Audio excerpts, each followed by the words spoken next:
Lovely art work. இன்றைக்கி ஏணிப்படி முடிச்சு, அதாவது சிவன் கண் முடிச்சு கூடையில் ஏணிப்படி முடிச்சு எப்படி போட்டு ஆரம்பித்து எப்படி முடிக்கணும் அப்படிங்கிறத நம்ம தெளிவான விளக்கத்தோடு பார்க்க போகிறோம். இப்போ அடிப்பகுதி அடிப்பகுதி நம்ம ஏற்கனவே போட்டிருக்கோம். அதே மாதிரி தான் இதில் நீங்கள் ஒரு 4.5 அடியில் மொத்தம் 12 வயர் எடுத்துக்கோங்க. எடுத்து நீங்கள் கீழே போட்டுக்கிடலாம். போட்டுக்கிட்டு அடி போடுறது உங்களுக்கு இதில் ஆஷ் கலர் மட்டும் நடுவில் ஒரு டிசைனுக்காக சேர்த்துருக்கு. அது ஒரு 4 வயரு, இந்த பக்கமும் மொத்தம் 12. இது ஒரு 4 16 வயரு கணக்கு வரும். இப்போ இந்த வரிசையில் நீங்கள் முடிச்சிடுறீங்க. முடிச்சுட்டு எப்பயும் போல் ஆரம்பிக்கும்போது நீங்கள் சைடில் 2 வயர் சொருவிக்கிடணும். சொருவிக்கிட்டு நீங்கள் நார்மலாக போட ஆரம்பிக்கணும். அப்போ அடுத்து இந்த கூடையில் நம்ம போட இந்த மாதிரி இதுதான் ஏணிப்படி முடிச்சுங்கிறது. இந்த பாருங்கள், மேலே ஏறி வந்துக்கிட்டே இருக்கும். அந்த ஒரு வெள்ளையாக ஒரு கோடு தெரியுதா, அந்த கோடு தான் ஏணிப்படி முடிச்சு. ஒவ்வொரு லைனுக்கும் ஒரு கோடு காட்டிக்கிட்டே வரும். அது கீழேருந்து நம்ம எந்த இடத்துல ஆரம்பிக்கிறோமோ அங்கேருந்து கூட முடிகிறது வரையும் பாருங்கள், நல்லா தெளிவாக தெரியும். இதை நம்ம போட்டு கொண்டு முடிக்கணும்.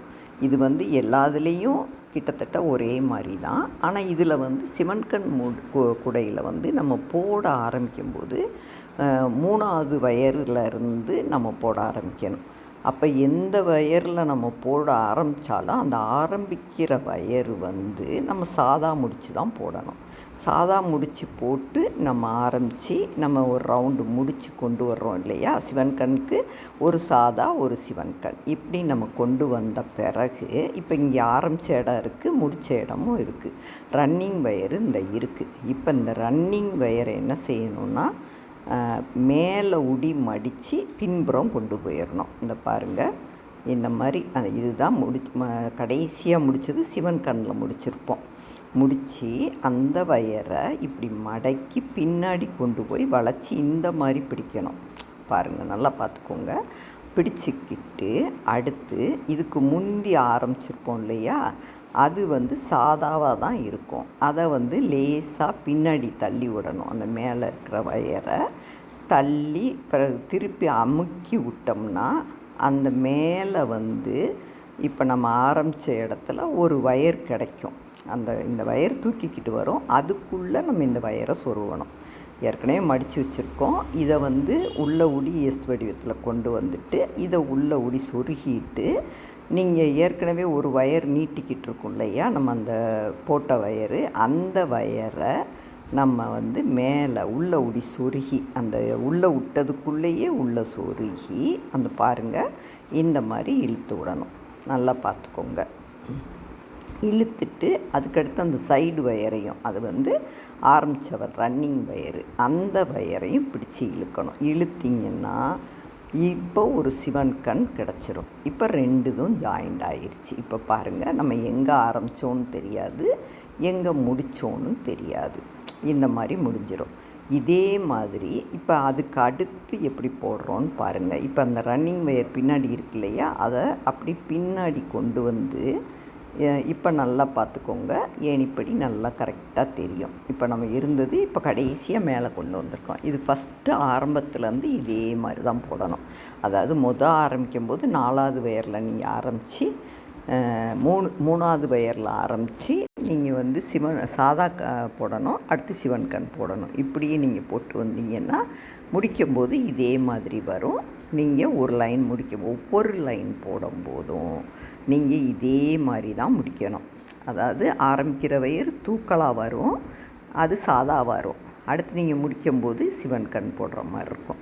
இப்படியே போட்டு முடித்து கடைசி சிவன் கண்ணில் முடியும். அடுத்து நீங்கள் சாதாவில் ஜாயின் பண்ணணும். இப்போ ஜாயின் பண்ண பிறகு பார்த்திங்கன்னா பார்த்திங்களா, இப்போ நம்ம பழையபடி ஒரு சாதா போடுறோம், அடுத்து ஒரு சிவன் கண் போடுறோம். இப்போ ஜாயின் பண்ணது ஆரம்பித்தோடனே சாதா தான் ஆரம்பிக்கணும் எப்பயுமே ஆரம்பிக்கும்போது. இப்போ இது அதுக்கு அடுத்த வயரில் சாதா ஆரம்பிச்சிருக்கோம். அதாவது முடித்த எண்டு இருந்தது இல்லையா, அதில் பின்னாடி கூடி கொண்டு வந்து அது பின்னாடி கொஞ்சம் அமுக்கி தெரியும். இதுக்கு அடுத்து சிவன் கண் போடணும் திருப்பி. இப்போ இந்த இது ரன்னிங் வயரு. இப்போ இதில் சிவன் கண் முடித்து போடணும். அது உங்களுக்கு நார்மலாக நல்லா தெரியும். அதை வந்து நீங்கள் எப்பயும் போல் போட்டுக்கிடணும். நார்மலாக எல்லாம் போடுறது தான். ஆரம்பிக்கும்போது சாதா போடணும், முடிக்கும்போது சிவன் கண் வரும். சிவன் கண்ணையும் சாதாவையும் ஏணிப்படி முடித்து போட்டு நம்ம ஜாயின் பண்ணுறோம், அவ்வளோதான்.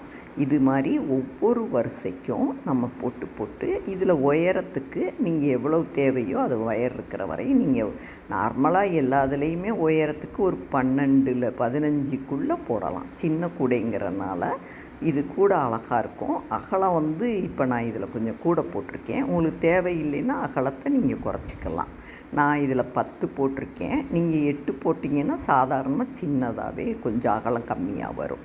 இந்த கூடைக்கு அந்த அகலம் வேணும்னு நினச்சா நம்ம கூட ஒரு 2 வருஷம் போட்டுக்கலாம்.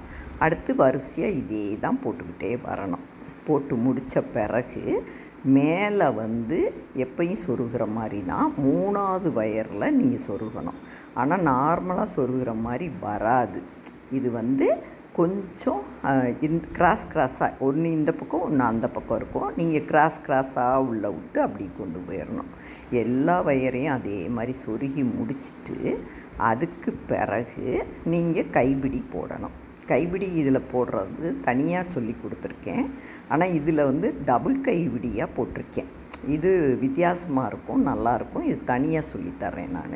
அப்புறம் நடுவில் சும்மா ஒரு பூ மாதிரி அழகுக்கு வச்சுருக்கு பாருங்கள். கூடை எவ்வளோ அழகாக வந்திருக்குன்னு. சிவன் கண் போடும்போது கூடை ரொம்ப அழகாக க்யூட்டாக இருக்கும். கைப்பிடி இந்த அளவு சின்னதாக இருந்தால் போதும். இன்றைக்கி நீங்கள் தெளிவான விளக்கத்தோட ஏணிப்படி முடித்து எப்படி போட்டு ஆரம்பிக்கணும், அது போடும்போது எப்படி ஆரம்பிக்கணும், எப்படி முடிக்கணும் அப்படிங்கிறத தெளிவாக இதில் நல்லா சொல்லி கொடுத்துருக்கு பாருங்கள். கூட நல்லா க்யூட்டாக வந்திருக்கு. எங்கள் சேனலை லைக் பண்ணுங்கள், ஷேர் பண்ணுங்கள், சப்ஸ்கிரைப் பண்ணுங்கள். தேங்க்ஸ் ஃபார் வாட்சிங். பை.